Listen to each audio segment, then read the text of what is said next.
welcome to today's video. Today we're going to be talking about two things.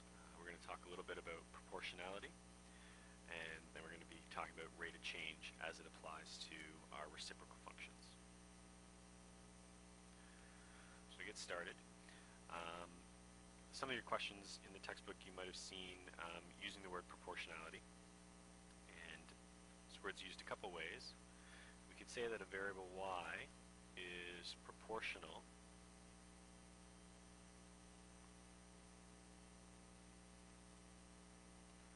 to x. So variable y is proportional to variable x. And what that means is that y is equal to some constant c times the variable x. So c is a constant,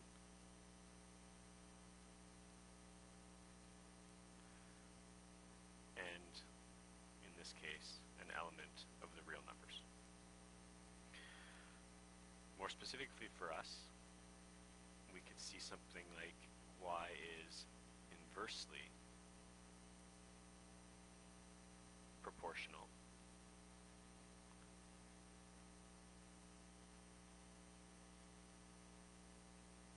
to x.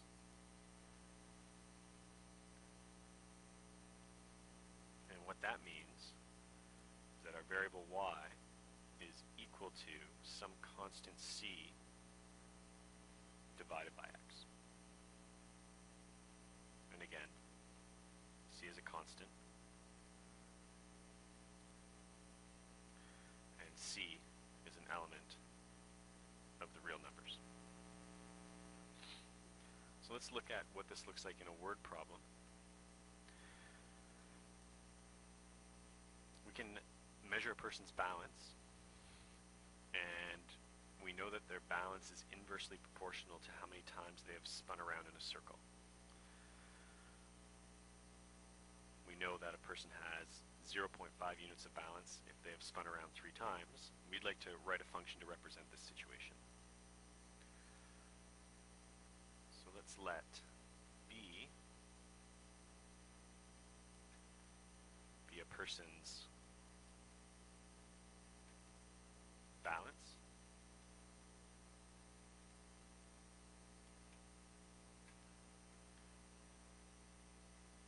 and we'll let S be the number of times they've spun around.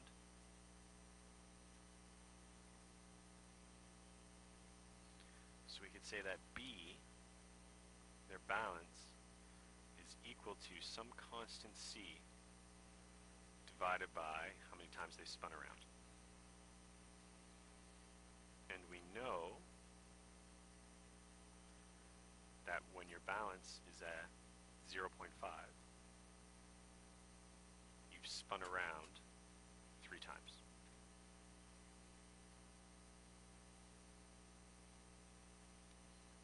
So to finish off this question, we need to solve for the variable c. And we can do that simply by cross-multiplying and bringing that value 3 up and multiplying it by 0.5.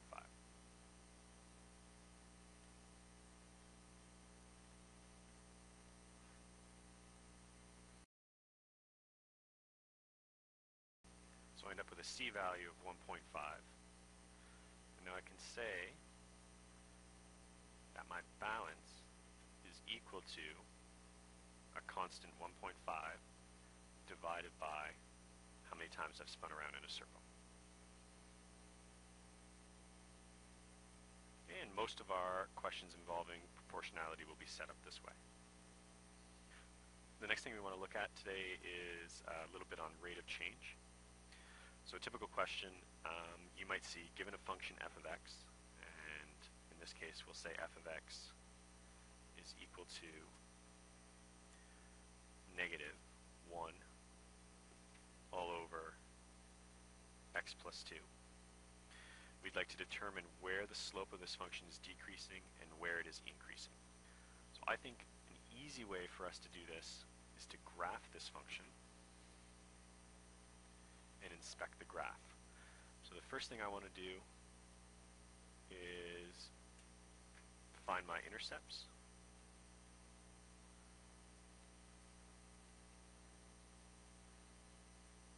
So to find the x-intercept, I set the function equal to 0,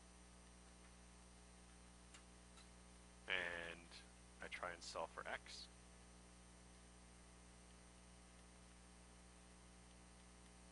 And I end up with the statement 0 equals -1, which means we have no x-intercept. To find the y-intercept, we set x equal to 0, and then we solve.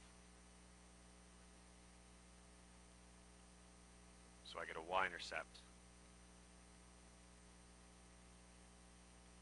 at the point 0 and -1/2.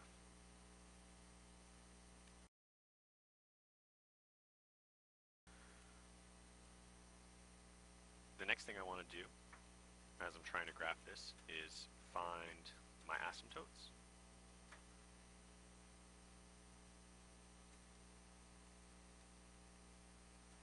And as we said in class, anything that's of this form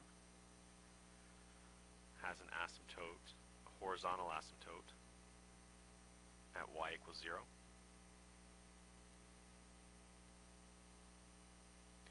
And the vertical asymptote will be whatever value of x makes my denominator equal to 0.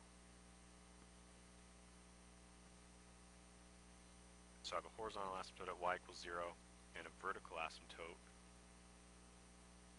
at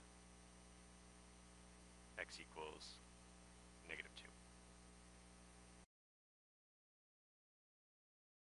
So now I've taken all my key information for this function, and I'm going to graph this.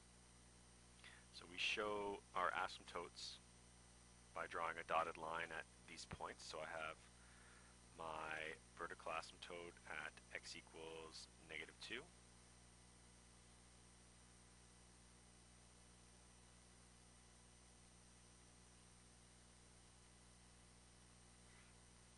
I should write in my scale.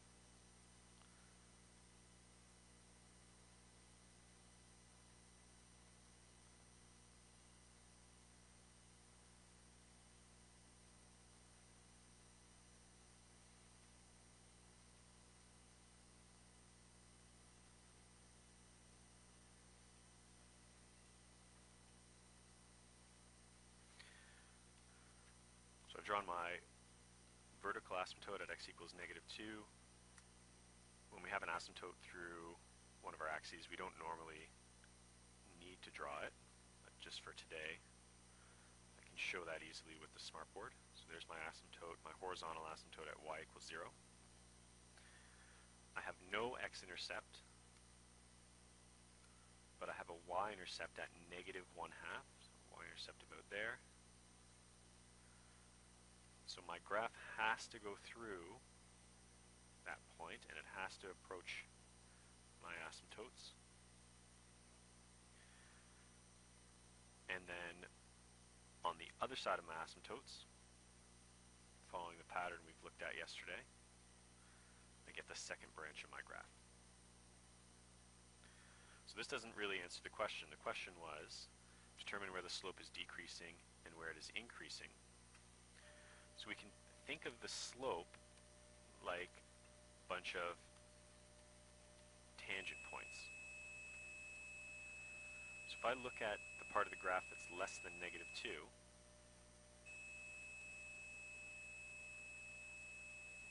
I can imagine a line that's tangent to the curve, and if I move from left to right, I can imagine some other lines that are going to be tangent to the curve.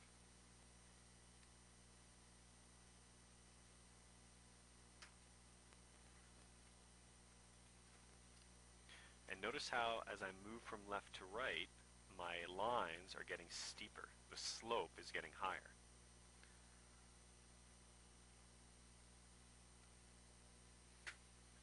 So to the left of -2, my slope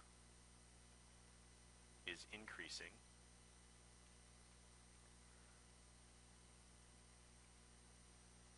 And also my slope would be positive. Okay, because as I look from left to right, the lines all look like they're going up. My slope is positive. I can do the same exercise for the graph, the part of the graph that's to the left. I can do the same exercise for the part of the graph that's to the left of -2. I can imagine some tangent lines, and I can look at these tangent lines and I can see that while the slope is still positive, they're decreasing. So for the part of the graph to the right of -2, my slope is decreasing.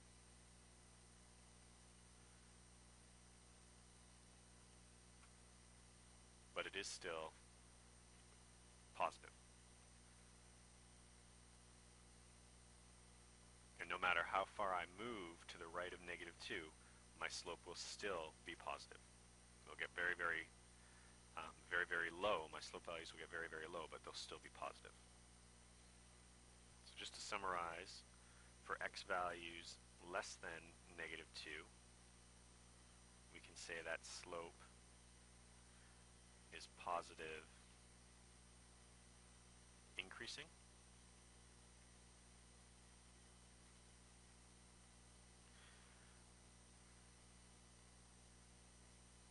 And for x values greater than -2, slope is positive and decreasing.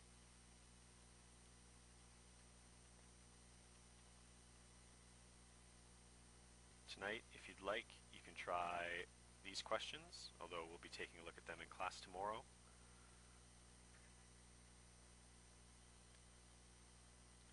Okay, thanks for watching. Have a good night.